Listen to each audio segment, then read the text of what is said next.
nggak ada yang nggak mungkin gitu penyeleksian beasiswa ini gitu. Plan sama personal statement, aku bisa bilang just be yourself. Teman-teman, tahun ini baru banget dibuka beasiswa GKS kemarin. Untuk keberangkatan yang jelas kita tiket pesawat dibookingkan. Kalau udah seleksi administrasi nih, Kak, kan lanjut berarti seleksi wawancara ya. Nah, kalau untuk seleksi wawancara berarti Kakak langsung ke universitinya, Iya, dari pihak universitinya? iya, aku kemarin karena University Track langsung wawancaranya tuh sama pihak International Office kalau Oh, aku tuh kemarin. Jadi kayak konfirmasi apa yang kita tulis di personal statement sama study plan itu. Makanya tadi aku kasih saran juga kan, tulis apa yang emang menggambarkan kita. Jadi pas kita wawancara itu tuh hanya validasi aja gitu. cara ini pakai bahasa Inggris berarti ya? Iya, betul bahasa Inggris. Tapi aku dengar dari award yang lain di universitas lain ya. Dan misalkan dia punya topik nih level 5 atau level 6. Nah, itu bisa aja kemungkinan tuh pakai bahasa Korea juga gitu. Iya, iya. Tapi nggak mungkin pakai bahasa Indonesia kan ya? Enggak. Berarti kalau misalnya yang dari jalurnya embassy ya, berarti itu dari kedubes. Mhm. Iya, dari Kedubes dulu, abis lulus seleksi di Kedubes, baru kan ada 3 universitas nih. Itu bisa jadi dari ketiga universitas itu juga ada seleksi wawancaranya lagi gitu. Oh iya ya betul ya. Jadi memang lebih panjang Iya, ya ininya tahapan seleksi. iya. Nah, kalau Mm-mm. misalnya udah masuk ke tahap wawancara nih Kak, itu ada Mm-mm. kemungkinan lolos semua ataukah memang yang lolos administrasi belum tentu nanti itu wawancara lolos? Menurutku ya, itu per tahap-tahap tuh ada ini, ada penyaringan gitu. Jadi kalau misalkan udah lolos eh, berkas, otomatis ya lanjut ke wawancara. Tapi kalau misalkan berkas aja nggak lolos, itu nggak bisa lanjut wawancara. Nah, begitu juga kalau misalkan kita lolos wawancara, kita bisa lanjut ke seleksi selanjutnya yang mana itu NIID kan, Kementerian Pendidikan sini. Tapi kalau misalkan di wawancara aja kita nggak lulus, kita nggak bakal diajuin ke NIID gitu. Jadi emang kayak disaring gitu. Tips atau enggak deh sepil ini Kak, pertanyaan wawancara gitu Kak.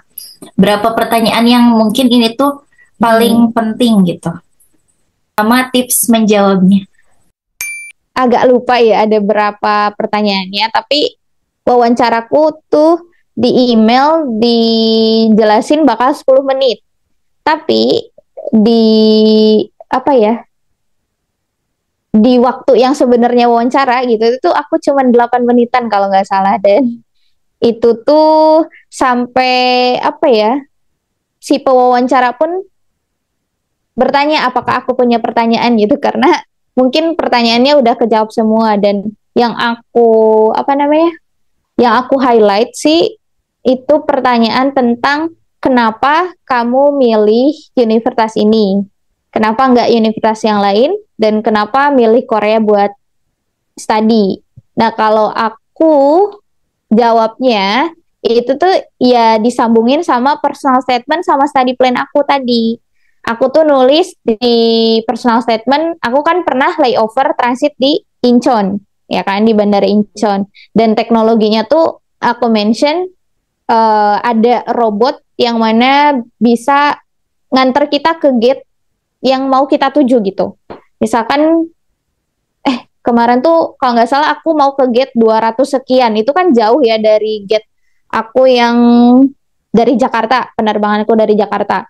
Nah, itu tuh dengan menggunakan robot itu bisa dianterin gitu. Jadi tanpa berinteraksi sama manusia pun aku bisa ke gate yang aku mau tuju. Aku jelasin seperti itu.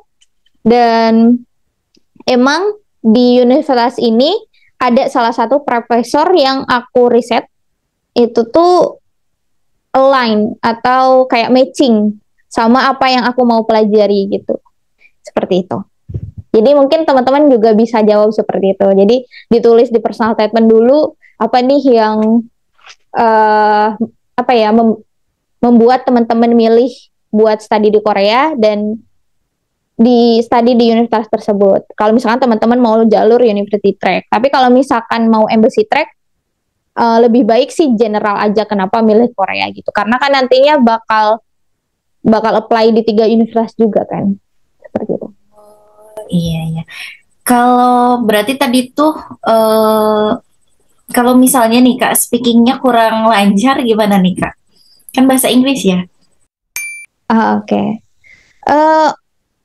Kalau menurutku ini ya, nerve speaking kurang lancar tuh aku ngerasain juga karena uh, tiap tiap orang tuh bakal ngerasain yang namanya nervous lah kalau misalkan interview. Uh, Mungkin dengan kayak tarik nafas, terus kayak izin dulu ke pihak wawancara kayak aku nervous gitu. Jadi can I have a moment gitu kayak apa ya? Jelasin kalau teman-teman tuh emang siap untuk menjawab pertanyaan ini, tapi kalau misalkan belibet, gimana ya? Kayak dipikirkan dengan matang dulu apa yang mau diucapkan sama teman-teman gitu. Tapi sejauh ini aku wawancara beberapa seleksi juga kayak mereka tuh nggak bakal aware namanya grammar atau apapun itu. Iya, Jadi nggak bakal teman-teman nggak usah ngejudge ya. khawatir. Iya, nggak bakal ngejudge. Karena kalau komunikasi itu ya kuncinya kan kita ngerti apa yang ditanyain sama mereka ngerti apa yang kita bicarain gitu. Jadi selama saling mengerti itu cukup sih. Maksudnya meskipun belibet atau gimana itu jangan jadikan teman-teman patokan. Aduh, kayaknya aku gak lolos atau gimana deh gitu. Jadi emang apa ya, kerahkan sebisa mungkin kemampuan kita gitu untuk menjelaskan. Karena mereka juga bakal ngerti kok. Karena kan bahasa Inggris bukan apa ya mother tongue kita juga pasti bakal ngerti. Jadi kalau misalkan ada pertanyaan yang misalkan nggak dimengerti atau kurang jelas kita dengarnya itu nggak apa-apa kayak bertanya lagi can you repeat again atau kayak bertanya aja boleh diulang atau enggak gitu. Wawancara ya tipsnya tenang aja gitu ya, walaupun mungkin pakai bahasa Inggris yang kita bukan bahasa yang kita gunakan. Wawancaranya berapa orang? Oke, untuk aku kemarin tuh kampusku tuh cuman seorang. Jadi one on one gitu. Wawancara sama aku gitu. Jadi sendiri. Oke, nah mungkin tadi ya ada tips administrasi, jadi pastinya mungkin harus detail ya Kak membaca buku panduannya, buku pedomannya ya, karena di situ juga udah jelas ya terkait dengan berkas atau dokumen yang perlu dilampirkan. Kalau wawancara tadi harus tenang, terus take time juga pastiin ya apa yang ditulis di personal statement ya atau mungkin di study plan itu yang akan dibahas di wawancara ya Kak. Nah, kalau Gitu. secara umumnya mungkin ya, tips dari Kak Ayu nih untuk lolos beasiswa GKS ini seperti apa Kak? Biar mungkin yang nonton ini pada semangat gitu ya Kak buat daftar GKS yang mungkin sekarang dibuka sampai tanggal berapa nih Kak sambil dibahas yang itu. Oke, untuk apa namanya tips dari aku keseluruhan untuk beasiswa ini mungkin semua beasiswa juga sama kali ya. Kayak tergantung kamu mau apply beasiswa apa. Nah, riset yang banyak terkait beasiswa tersebut gitu. Jadi contohnya aku kan GKS, jadi ya udah pelajari tuh GKS. apa benefit-benefitnya, kamu ceritain bahwa itu tuh bakal apa ya, jadi pendukung kuat kamu buat studi kamu, dan apa yang emang impact apa yang bakal kalian kasih kalau misalkan kalian dapat beasiswa ini, dan gimana sih apa ya planning kalian setelah studi nantinya gitu kan, entah itu mau berkarir di Korea atau misalkan balik lagi ke Indonesia untuk ngelakuin apa ya project-project tertentu. Nah itu teman-teman bisa ceritain atau bisa kayak ngeyakinin gitu.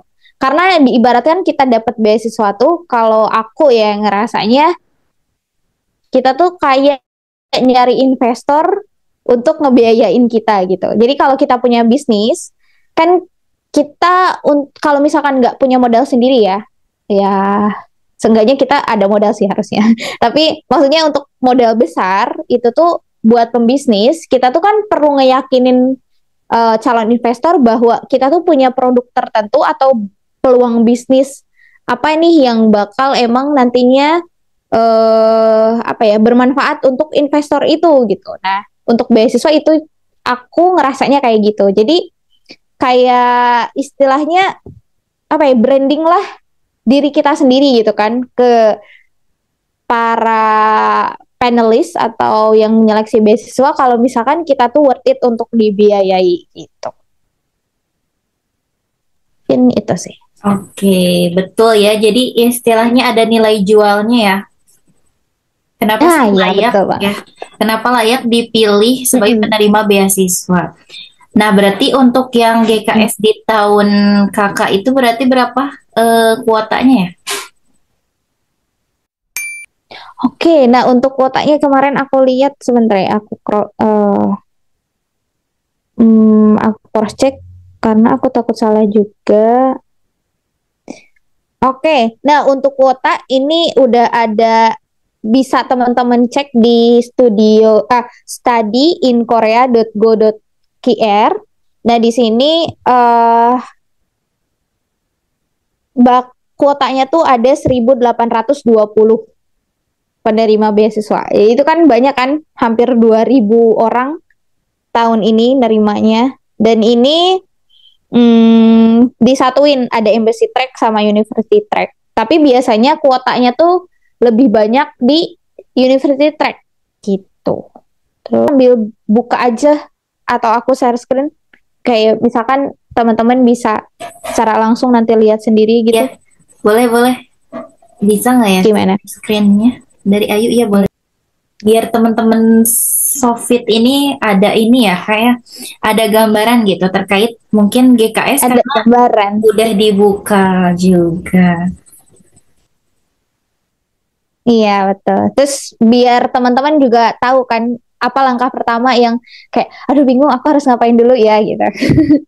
Nah mungkin ini dari aku pertamanya teman-teman buka entah itu Chrome atau browser apa yang teman-teman biasa pakai, terus datang ke alamat ini ya teman-teman, studyinkorea.go.kr. Nah di sini di website ini kan bahasa Korea, ini udah bahasa Inggris deh. Nah di sini kalau misalkan tiba-tiba bahasa Korea gitu, nah teman-teman sebenarnya bisa ganti di sini. Ada ini aku udah Yong'o sih sebenarnya. Yong'o tuh bahasa Inggris ya teman-teman. Nah ini, nah teman-teman bisa langsung ke ini. Di sini ada beberapa panel kan. Teman-teman langsung aja ke GKS. Nah, disinilah teman-teman bisa lihat ada paling atas nih 2025 Application Guideline of Global Korean Scholarship for Graduate Degree. Nah, di sini bisa dilihat di sini invite 1.820 internal student di tahun 2025 ini. Nah, di sini deh teman-teman bisa download panduan aplikasinya. Terus di sini ada aplikasi form, ada university information juga. Nah, ini bentuknya zip karena ada beberapa folder yang emang universitas-universitas yang bisa teman-teman apply di GKS ini gitu. Jadi ini sangat komplit ya teman-teman. Ini iya, mungkin seperti itu. Nanti teman-teman bisa explore sendiri. Tapi kalau misalkan teman-teman nantinya ada yang mau ditanyain atau apa, itu bisa kayak reach out, aware di sebelumnya. Nah, salah satunya saya juga gitu. Oke. Oke, thank you Kak Ayu. Mungkin nanti linknya juga bakal aku simpen di deskripsi box ya, sama Instagram Kak Ayu nih. Barangkali dari teman-teman ada yang mau tanya-tanya secara langsung ya. Kak Ayu open kan ya? Iya. Iya betul, sangat open kok. Open sekali. Oke. Nah, kan udah ya Kak tadi ada apa ya? Tips dari Kak Ayu ya khususnya terkait pendaftaran beasiswa Global Korea Scholarship. Nah, tadi tuh Kak aku lupa lagi, jadi dibukanya sampai bulan apa ya? Beasiswa yang tahun sekarang? Oh iya, aku belum jawab juga ya. Mungkin kita sambil saya screenshot lagi ya kali. Ya. Karena tiap tahun tuh beda juga deadline-nya. Karena biasanya embassy track tuh sekitar sebulanan dari pembukaan. Kalau university track itu lebih panjang. Nah, kita buka dari yang di sini aja ya, yang tahun ini. Jadi biar teman-teman apa ya, nggak perlu kayak udah punya gambaran gitu secara besar. Tahun ini kapan penutupannya atau enggak. Oke, ini kita buka. Ini ada dua ya, ada versi Koreanya, ada versi English. Tapi biar nggak lama kita yang English. Nah ini teman-teman full ya, ada 65 halaman. Jadi sebenarnya ini udah komplit lah buat teman-teman cari. Ini kita langsung ke deadline kali ya. Deadline kita lihat. Ini eligibility. Kalau ini udah share screen. Oh, aku belum. Bentar. Maaf ya. Belum ya? Oh, iya. Ini sharing ended. sorry. Gak apa-apa. Oke. Maaf ya. Ini sekarang udah? Udah. Masih loading. Ini udah ya? Nah, udah ada. Halo? Sekarang udah ya? Udah. Oke. Nah, ini aku tadi langsung download ya dari website yang tadi, dan ini persis banget untuk 2025 gitu. Di buku panduan 2025. Nah, ini ada di section ke-6, selection procedure and schedule. Nah, ini tadi ada perbedaan embassy track sama university track. Nah, stepnya kan lebih banyak embassy track. Terus, nah ini untuk timeline. Nah, embassy track sama university track tuh punya deadline-nya masing-masing. Jadi untuk embassy track ini seleksi pertamanya tuh sampai Maret. Nah, untuk university track ini sampai April. Jadi lebih panjang. Nah, untuk sampai ke apa ya, final step atau seleksi akhir itu akhir Juni. Seperti itu.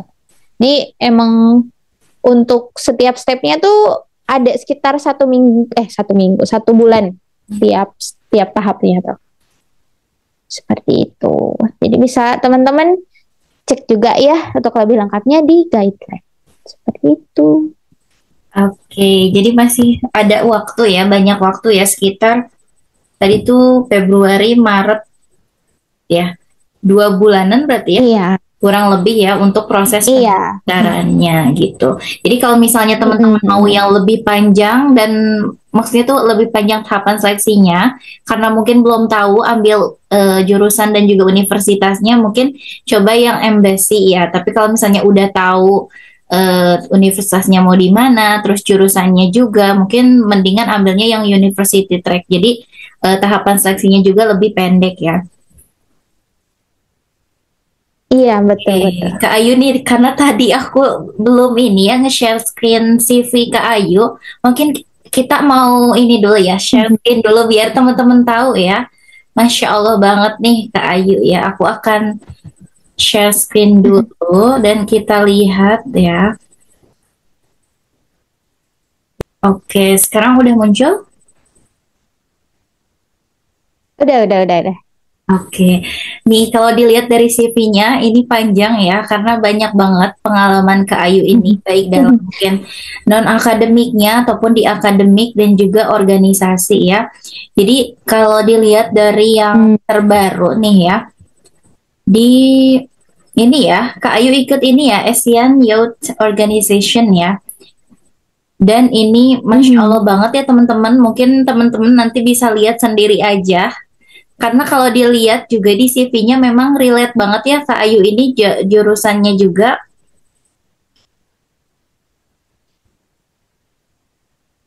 yang berbaik ini ya sistem informasi ya.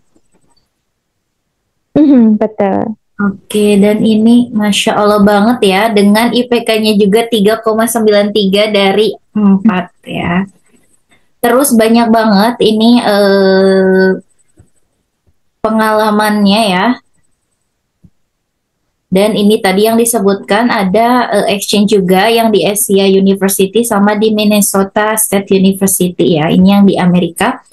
Sama, wah ini sih Mhm. Masya Allah banget ya. Dan semoga juga menjadi motivasi ya buat teman-teman, buat aku juga khususnya gitu. Nah, oke nih. Kita udahan ininya ya. Nah, Kak Ayu nih, kan kalau dilihat dari CV Kak Ayu ya, karena aku lihat juga dan baca kayak, wow, Mhm.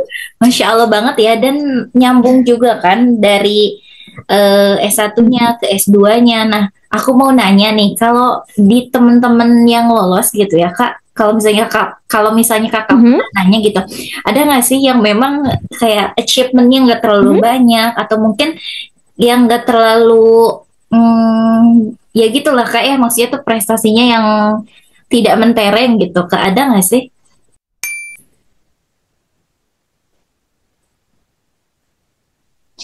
Oke, kalau misalkan aku lihat sih malah yang lintas jurusan juga ada.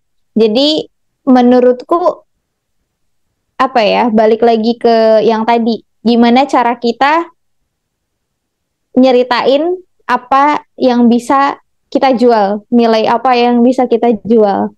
Kayak gitu sih. Jadi menurutku kalau misalkan teman-teman misalkan achievementnya dikit lah atau misalkan masih apa ya kayak ragu gitu apa aku bisa gitu kan lolos beasiswa ini. Nah asalkan teman-teman bisa apa ya meyakinkan itu kayak gimana caranya teman-teman bisa ngeyakinin si penyeleksi beasiswa ini buat teman-teman dibiayai gitu. Jadi emang menurutku apa ya ada case di mana yang achievement-nya banyak terus kurang bisa ngejelasin dirinya sendiri, nah itu bisa jadi faktor kegagalan juga ada gitu. Jadi emang eh, nggak ada yang nggak mungkin gitu di apa ya di penyeleksian beasiswa ini gitu. Oke, kalau yang lintas jurusan contohnya ada nggak kak misalnya dari jurusan apa ke jurusan apa gitu? Oke, aku langsung nyeritain aja ya teman sekelasku. Dia tuh S1-nya ini teknik informatika atau informatic engineering. Tapi pas ke sini dia tuh S2-nya manajemen industrial, manajemen industri. Yang mana kan maksudnya dari background IT kan, programmer, terus ke manajemen gitu. Jadi maksudku hal seperti itu nggak menutup kemungkinan. Terus ada juga yang tadinya S1-nya apa aku kurang tahu, tapi S2-nya lanjut ke education apa gitu. Jadi emang nggak menutup kemungkinan asalkan kita bisa meyakinkan penyeleksi beasiswa. Terus ini juga kalau misalkan teman-teman udah kerja misalkan, nah itu kan banyak ya di Indonesia atau entah dimanapun kayak background kerja kita tuh nggak sesuai sama jurusan S1 juga kan ada. Jadi misalkan mau memperdalami ilmu pas kerja itu, nah itu juga bisa gitu. Oh, iya iya. Jadi asal intinya coba aja dulu ya Kak gitu, karena ya possibility mungkin ada selalu. Mm-mm. Oke, mungkin kita udah mau Iya. hampir ke ujung nih ya Kak, di ujung School Talk. Mungkin Mm-mm. sebelum ini kita ini aja, ada nggak sih culture shock gitu Kak di Korea? Mungkin apakah seindah drama Korea? Ini mungkin kalau para teman-teman yang nonton gitu pengen tahu, ada nggak sih culture shock gitu yang Kakak rasain selain mungkin jauh dari rumah juga ya gitu. Bentar lagi bulan puasa juga. Ah iya. Mungkin untuk aku ya culture shocknya eh apa ya? Ini musim. Aku kan pas di Amerika tuh pas musim dingin dan karena aku emang suka dingin, jadi itu tuh oke buat aku. Tapi pas ke Korea itu aku kan kesini akhir Agustus. Nah itu pas banget lagi musim panas. Nah kita tahu kan Indonesia tuh tiap hari panas. Kalau Sundanya tuh haredang kan, Betul. kapanpun haredang. Tapi kalau di Korea tuh musim panasnya, aduh, pokoknya nggak bisa. Udah haredangnya tuh udah double gitu, malah triple kayaknya. Jadi emang buat aku itu musimnya yang buat aku struggle.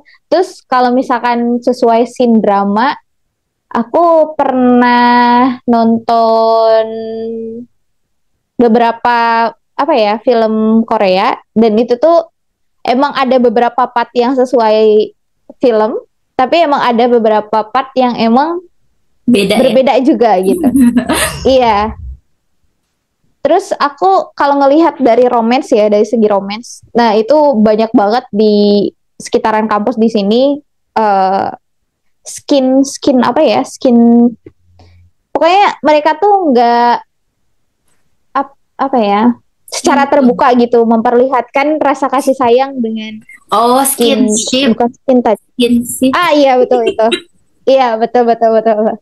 Itu tanpa ragu. Jadi mungkin buat teman-teman yang misalkan nantinya bakal LDR gitu kan, kalau misalkan lanjut di Korea gitu, itu jangan ngenes ya teman-teman. Pasti bakal banyak ngelihat yang seperti itu. Gitu. Oh, iya. Beda banget kan ya kalau di Indo nggak sevulgar itu ya mungkin. Nggak seterbuka itu. Iya Oke, betul betul. mungkin nih Kak, terakhir ya Kak, sebelum kita penutupan, boleh nih Kak pesan buat calon pendaftar beasiswa Global Korea Scholarship.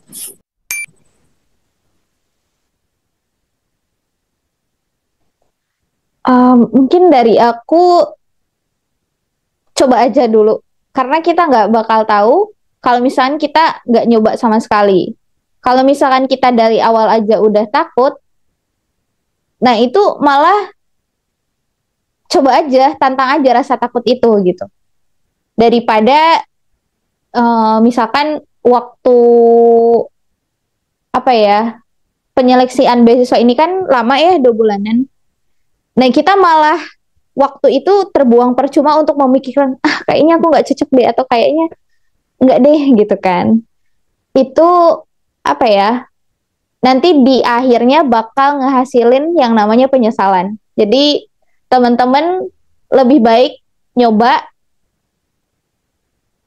misal terus skenario terburuknya gagal kan, itu tapi teman-teman seenggaknya udah nyoba gitu, daripada teman-teman nggak nyoba sama sekali karena takut gagal gitu.